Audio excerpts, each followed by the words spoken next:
더마카와 함께 시선 집중의 문을 열겠습니다. 어서 오세요. 네, 안녕하세요. 더마카입니다. 안 알려줌 님이 눈이 많이 왔습니다. 무사히 출근하시고 무사히 퇴근하시기를 기원합니다. 올겨울에 눈이 많은 것 같아요. 네, 이렇게 또 예보가 딱 맞네요. 올겨울 춥고 눈이 많이 온다. 이렇게 얘기했었죠. 그러니까요. 네, 오늘 눈길 진짜 미끄럽습니다. 많이들 조심하셔야 될 것 같고, 조금 전에 김동훈님 천안에 눈이 온다라고 해주셨고, 최정환님은 진주는 눈이 내린다고 했는데 아직까지 안 내려서 다행입니다라는 인사를 보내주셨고, 풀등님은 손녀 돌보러 가야 하는데 눈이 너무 많이 와서 신발에 아이젠 차고 나가야 할 것 같다고 올려주셨어요. 그 정도예요? 눈이 많이 쌓이셨나 봐요. 예, 아이젠 차면 안전하긴 하죠. 그리고 흥부님, 어제도 제가 소개해드렸었는데 이 추운 아침에 광안리 해변을 산책하신다던 그분이거든요. 예. 저는 오늘도 JB의 말대로 꽁꽁 싸매고 광안리 해변을 걷고 있습니다. 오늘도 파이팅 이렇게 보내주셨어요. 네, 아무튼 좋은 데 사십니다. 그죠? 이 추운데. 광안리 해변이 얼마나 좋은데요. 네, 감기 조심하시고요. 네. 2016님, 춘천 영하 10도입니다. 얼음 위에서 빙어 낚시하고 있습니다. 부럽습니다. 네. 시선 집중은 시사에 저는 빙어 낚시에 시선 집중하겠습니다. 라고 올려주셨네요. 옛날에 제가 애들 데리고 한번 가서 해봤는데 몇 마리 잡았게요. 한 마리? 한 마리도 못 잡았습니다. 아이들 실망했겠네요. 보통 한 마리는 잡는데. 한 마리도 못 잡았습니다. 넘어갈게요. 예, 그럴 수도 있죠. 네, 뭐 아빠가 다른 건 잘한다. 낚시는 못해도. 네, 그렇게 위안을 드리면서 저희가 본격적으로 뉴스 챙겨드려야 되는데요. 시작하기 전에 전해드릴 내용이 있습니다. 지난 수요일 김경수 전 지사가 출연을 해서 인터뷰를 하다가 개헌 이야기를 하면서 개헌에 대한 국민 요구가 꽤 높은 것 같다. 여론조사를 보면 한 60% 내외 정도 나온다라고 수치를 얘기를 했거든요. 네. SBS가 입소스 주식회사에 의뢰해서 지난 1월 23일부터 25일까지 1,004명을 대상으로 무선전화 면접 방식으로 조사한 결과를 보면요. 개헌이 필요하며 조속히 추진해야 한다 20%, 예. 개헌이 필요하지만 충분히 시간을 가져야 한다 51%, 개헌이 필요하지 않다 24%로 각각 조사가 됐고요. 자세한 내용은 중앙선거 여론조사심의위원회 홈페이지를 참고하시면 되겠습니다. 그리고 오늘 자다가 깜짝 놀란 일이 있었어요. 왜요? 그죠? 지진. 네, 2시 30분 좀 넘어가지고. 맞습니다. 깜짝 놀랐었겠는데. 처음에는 진도 4가 넘는 수치가 왔었잖아요. 네, 충북 충주시 북서쪽 22km 지역에서 오늘 새벽 2시 35분에 진도 3.1의 지진이 발생했습니다. 강도는 조금 낮춰서 조정이 됐고요. 안 그래도 울트라 왕 당근님께서 저희 단골 촌철님이신데 혹시 충주에 계시는 촌철님들 안녕하십니까? 라고 인사를 보내주셨어요. 그러니까 피해 없으시겠죠. 네, 피해 없기를 바라겠습니다. 강원도에서 느꼈다는 뉴스가 있더라고요. 그러니까요. 그렇지 않아도 12월 이후에 밤잠 설치신 분들이 많은데. 안 그래도 그런 댓글도 있었습니다. 아침에 그 새벽에 재난 문자에 계엄이 또 생긴 줄 알고 너무 놀랬다. 잠을 닫겠다 이런 분이 있으셨어요. 그러니까요. 깜짝 놀랐겠습니다. 네, 놀란 가슴 쓸어내리고 눈으로 또 놀란 가슴 쓸어내리고 오늘 뉴스에 주목을 해보겠습니다. 오늘 주목할 첫 번째 뉴스 어떤 건가요? 곽종근 전 특전사령관이 어제 헌법재판소 증인으로 나가서 윤석열 대통령의 그날 밤 지시사항을 다시 확인했습니다. 들어보시죠. 아직 의결 정족수가 채워지지 않은 것 같다. 예. 빨리 국회 문을 부수고 들어가서 안에 있는 인원들을 밖으로 끄집어내라. 네, 이렇게 다시금 확인을 했습니다. 그러자 윤석열 대통령 측의 송진호 변호사가 이렇게 목소리를 높였는데요. 들어보시죠. 근데 대통령한테 직접 전화가 왔어요. 근데 그 전화를 복명을 하지 않고 이행 여부에 대해서 보고하지 않고 바로 그 자리에 씹었다는 겁니까? 군 생활을 해본 사람은 다 압니다. 이런 상황이 일어나지 않는다는 거를, 있을 수가 없다는 거를. 네, 대통령의 변호인께서 씹었다라는 표현을 쓰셨더라고요. 그러네요. 네, 자 아무튼 어떨까요? 이게 변호인의 타당한 반론일까요? 어떤데요? 자, 제 말이 아니라 다른 사람의 말로 대답을 하겠습니다. 김현태 707 특임단장이 역시 어제 헌재에 나가서 한 발언이 있는데요. 여러분들 다 기억하시죠? 철수하다가 시민에게 인사한 특전사 대원. 네. 그 대원이 원사 계급의 자기 부대원이라는 점을 확인을 하면서 이런 말을 했습니다. 들어보시죠. 저희 부대원 전원은 절대 우리 국민을 향해서 총구를 겨누거나 그런 무력을 사용할 의지도 없을 뿐더러 할 수 없는 사람들입니다. 해라고 해도 하지 않을 것이고, 그런 측면에서 뭐 대표적인 한 명이 그런 사과를 한 것이고. 네, 하라고 해도 하지 않는다라고 분명히 이야기를 했습니다. 대통령 아니라 대통령 할아버지가 명령을 해도 부당한 명령이면 그 자리에서, 자, 송진호 변호사의 그 표현을 한 번만 빌리겠습니다. 씹는 게 맞다. 이 말로 대답을 대신하겠습니다. 네, 나라사랑님. 근데 왜 자꾸 증인에게 화를 낼까요? 라고 물음표를 보내주셨네요. 아파서 그런 걸까요? 콕 찔려가지고. 아, 따끔해서. 네. 데이지님, 곽종근 사령관은 증인인데 피의자처럼 대하는 것 같습니다. 라고 또 보내주셨고, 레드헤어님은 명령이 얼마나 어이없으면 무시했겠습니까? 라는 물음을 또 보내주셨어요. 윤영기님, 아니 그럼 무시하지 말고 국민에게 총을 쏘라는 건가요? 라고 또 물음표를 주셨는데, 어제 아마 많은 분들이 이 장면을 목격을 하셨을 거예요. 근데 윤석열 대통령의 말도 조금 들어봐야 될 것 같습니다. 잠깐 들어보시죠. 다짜고짜 전화해서 의결 정족수 안 되게 막아라, 끄집어내라, 이런 지시를 어떤 공직사회에서 상하간에 이것이 가능한 얘기인지, 12월 6일 바로 이 홍장원의 공작과 12월 6일 우리 특전사령관의 김병주 TV 출연부터 바로 이 내란 프레임과 이 탄핵 공작이 저는 시작된 거로 보여지고요. 네. 탄핵 공작이라고 하는 표현을 썼네요. 네. 그러면 홍장원, 곽종근 두 사람은 도대체 윤석열 대통령한테 무슨 억하심정이 있어갖고 공작에 가담을 했을까요? 그러면 민주당의 회유에 이끌려가지고 탄핵 공작에 가담한 것이 되는 겁니까? 그러면 예를 들어서 홍장원 전 국정원 1차장이 얘기 듣고 한동훈 당시 국민의힘 대표에게 전화 걸었다, 이런 보도도 있지 않았었습니까? 그럼 그 시츄에이션을 어떻게 이해를 해야 되는 것이며, 그러면 지금 탄핵은 국정원 1차장과 특전사령관을 민주당이 회유해서 공작 차원에서 전개하고 있는 것이다, 이런 인식이 되는 겁니까? 역시 또 문제는 민주당인 겁니까? 네? 그런 겁니까? 넘어가겠습니다. 네, 김포셀럽님, 대통령의 품격과 책임감은 어디에 있는 겁니까? 부하들한테 책임을 미루는 모습 참담합니다. 이런 평가를 보내주셨습니다. 네, 뉴스와 분석이 함께하는 제이비타임즈, 다음 주목할 뉴스는 어떤 건가요? 김용원 국가인권위원회 상임위원이 5일 밤 자신의 페이스북에 글을 올렸습니다. 이런 내용이었는데요. 헌법재판소가 주권자인 국민의 뜻을 거슬러 대통령을 탄핵한다면 국민은 헌재를 두들겨 부숴 흔적도 남김없이 없애버려야 한다라는 내용이었고요. 또 한국사 강사 전한길 씨를 향해서 현재의 윤석열 탄핵 심판 등을 통렬하게 비판해 주니 내가 너무 고마워 눈물이 날 지경이다 라면서 절대 무서워하지 말라. 제가 인권위 상임위원으로서 공직자 신분이기는 하지만 기꺼이 무료 변론을 해드리겠다라고 밝히기도 했습니다. 하지만 이 주장과 제안은 전한길 씨에 의해서 무시됐다, 이렇게 표현하면 될 것 같습니다. 어떻게요? 헌재를 두들겨 부순다는 주장에 대해서 헌법재판관에 대한 위해를 가한다든가 헌법재판소 건물에 대해서 폭력적으로 한다면 이건 말도 안 된다. 김용원 위원이 개인적으로 오버해서 표현한 것 같다고 전한길 씨가 비판을 했습니다. KBS 기자한테 이렇게 이야기를 했다고 합니다.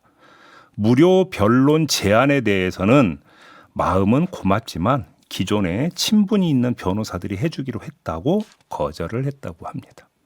그런데 전한길 씨가 지난 1일 부산 그 집회에 가서 국민들이 헌재를 휩쓸 것이고 그 모든 책임은 불의한 재판관들에게 돌아갈 것이다, 이렇게 헌재를 휩쓸 것이라고 말하기는 했잖아요. 그렇습니다. 바로 그 얘기도 했더라고요, 전한길 씨가. 휩쓴다는 건 폭력적으로 헌법재판소를 점거한다는 뜻이 아니라 국민들이 탄핵 반대에 대한 강력한 기운과 의지를 헌법재판관들에게 폭풍처럼 전한다는 뜻이다, 이렇게 설명을 했다고 하는데요.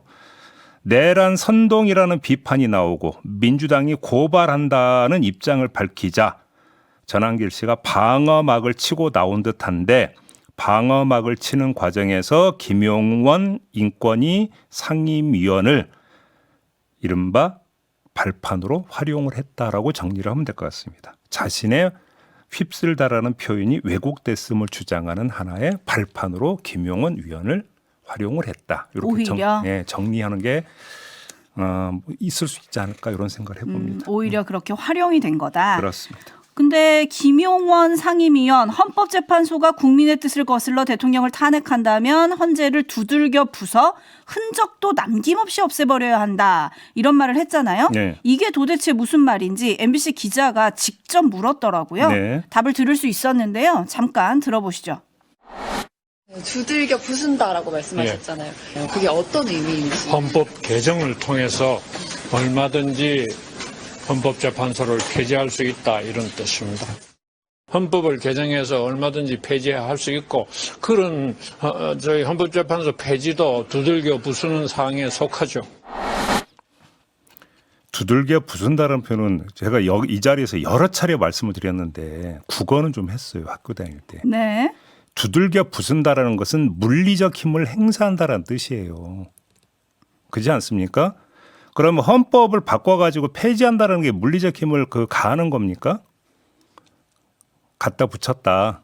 그냥 이렇게 갖다 붙였다. 정리하고 넘어가겠습니다. 문봉철님, 법관 출신이 왜 그러는 건가요? 법이 무엇이냐 묻고 싶습니다. 그리고 언어가 그 의미를 상실한 시대를 살고 있군요. 라고 좀 한탄을 해주셨네요. 이런 말에 토다는 것 자체가 참 거시기 합니다. 네, 넘어가겠습니다. 네, JB타임즈 다음 주목할 뉴스는요? 오세훈 서울시장이 지난 3일 창원지검에 명태균 씨 등에 대한 신속 수사를 촉구하는 의견서를 제출을 했었다고 합니다.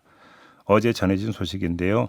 사건을 접수한 지 2개월이 경과한 현재까지 수사에 아무런 진척이 없고 의혹이 해소되지 않고 있어서 고소인의 명예가 더욱 실추되고 있다라는 내용이었다고 하는데 참고로 오세훈 시장은 지난해 12월 3일 허위 사실을 유포하고 명예를 훼손한 혐의로 명태균 씨와 언론사 대표 등 12명을 검찰에 고소한 바가 있었습니다. 네, 신속 수사를 해달라 이렇게 지금 의견을 냈다는 거잖아요. 예. 왜 냈을까요? 최선의 방어는 공격이라는 말이 있지 않습니까? 아마 이렇게 생각한 것 같은데요. 어차피 방어든 공격이든 승패를 가르는 건 팩트 아니겠습니까? 이 점만 다시 확인을 하고 넘어가겠고요. 사적으로 한마디만 붙이겠습니다.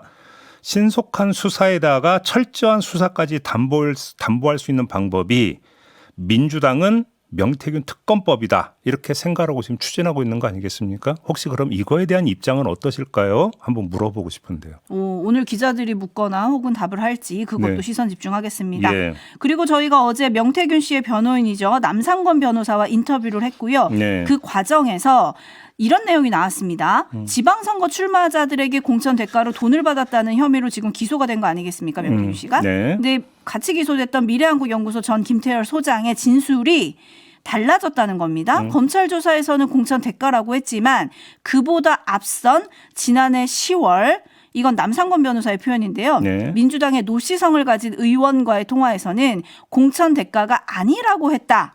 근데 검찰 조사에서는 공천 대가라고 했다. 말이 바뀐 거다. 이런 얘기를 해서 저희가 확인을 좀 했죠. 네, 어제 인터뷰에서 저희가 확인할게요라고 말씀을 드렸으니까 당연히 저희가 이제 확인 작업에 들어갔고요. 그 간략하게 정리해서 말씀을 드리면 그 도지성을 선다는 민주당 의원은 노종면 의원입니다. 네. 그래서 저희가 이제 그 인터뷰 요청도 했었는데 뭐 굳이 인터뷰까지 할 건 아니다. 이러면서 경위와 입장을 저희한테 밝혀왔어요. 그걸 좀 추려서 우리 촌철님들께 좀 전달을 해드리도록 하겠습니다. 그 김태열 소장과의 첫 통화를 남상권 변호사가 얘기를 한 것 같은데 그 첫 통화에서 관련 질문을 했고 김태열 소장이 어제 남상권 변호사가 주장한 것 같은 그런 내용을 이야기한 건 맞다. 이렇게 일단 먼저 확인을 해줬고요. 하지만 이후 김태열 소장이 자신의 그때의 설명은 거짓이었고 그 점 미안하다고 사과까지 했다라는 그 경위를 저희한테 밝혔습니다. 남상권 변호사가 나와서 김태열 소장 간 첫 통화의 일시까지 알고 있다면 자신의 거짓말을 시인하고 사과한 것도 알지 않을까 싶다. 이런 해석도 함께 덧붙였고요.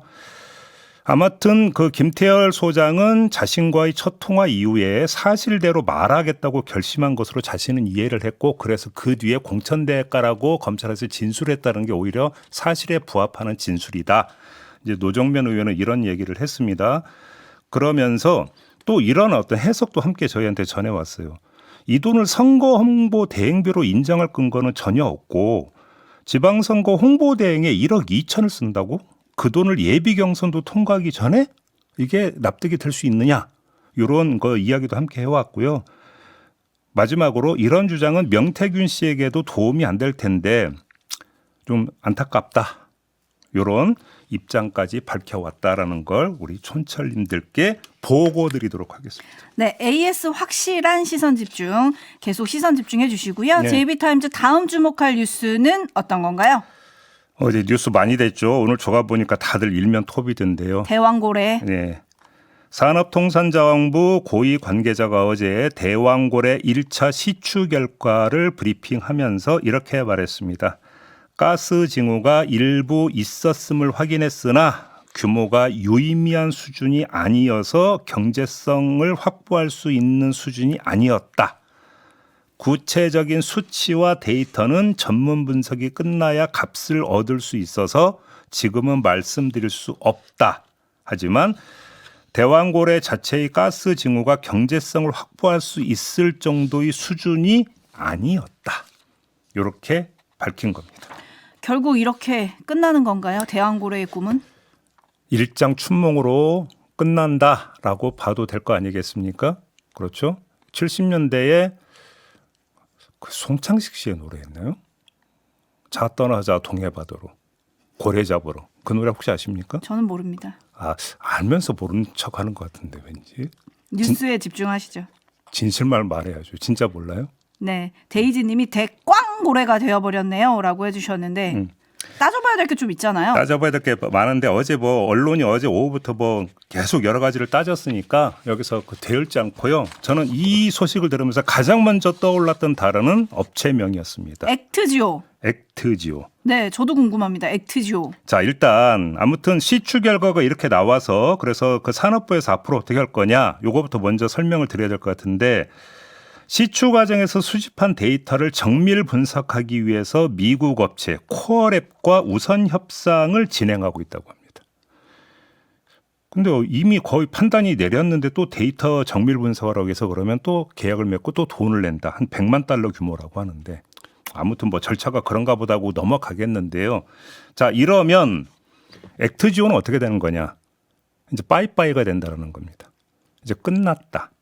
우리하고는 끝났어요. 이렇게 하고 이제 액트지오는 이제 사라지게 되는 건데 지금 동아일보의 보도에 따르면 석유공사가 액트지오의 용역비로 지불한 금액이 얼마냐? 40억 안팎인 것으로 전해지고 있다고 합니다.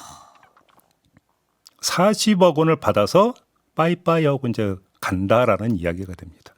이거 먹튀 아닙니까? 그렇게 봐야 되는 거 아닌가요? 촌철님들은 그렇게 많이 보시네요. 호랑이님 이건 튄 거 아니냐. 시장님 조사 들어가야 하는 거 아닌가요? 박한숙님 이거 책임은 누가 집니까? 다 물어주고 계시거든요. 그다음에 어제 산업부 관계자가 뭐 정무적 판단 개입이 있었다는 말도 했잖아요. 그것도 따져봐야 될 것 같아요. 산업부 고위 관계자가 생각지도 못했던 정무적 개입이 있었다 이렇게 얘기했거든요. 이게 이제 발표가 6월에 있었잖아요. 6월 3일. 네. 근데 이제 그 4개월 전 2월에만 하더라도 가치를 한 11조 원 정도로 추정을 했다고 합니다. 근데 이것도 좀 많이 잡은 거 아니냐라는 얘기가 내부에서 있었다고 합니다. 네. 근데 이게 6월에 가서 얼마로 불어난 줄 아십니까? 2,000조로 불어났다고 합니다. 하나는 튀었고 하나는 튀겨졌다. 이런 이야기가 되는 거 아니겠습니까? 근데 이게 이렇게 그냥 뭐 대광고래가 됐다 이런 식으로 넘길 게 아니라 좀 끝까지 왜 이런 판단이 나왔는지 이런 걸 좀 따져봐야 될 것 같아요. 그렇죠? 국정조사거리가 하나 더 늘었다고 봐도 되는 거 아닐까요? 레드헤어님 대왕고래의 꿈은 바다 위의 달 그림자였을 뿐. 전 그 비유가 나올지 저는 알고 있었습니다.